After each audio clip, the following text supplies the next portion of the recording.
This is a delicious and healthy white dressing that goes almost with everything you can imagine, either on your salad or you can use it on your food. Preparation takes no time and is so simple to make. Add half a cup of tahini in a bowl.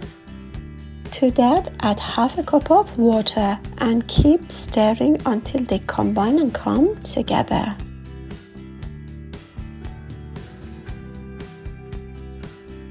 Add the juice of 1 lemon and also a little bit of salt and stir again.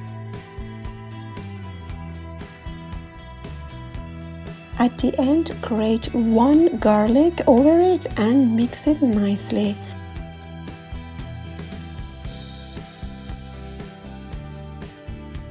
Here it is, your white dressing sauce is ready. Drizzle it over your salad and enjoy.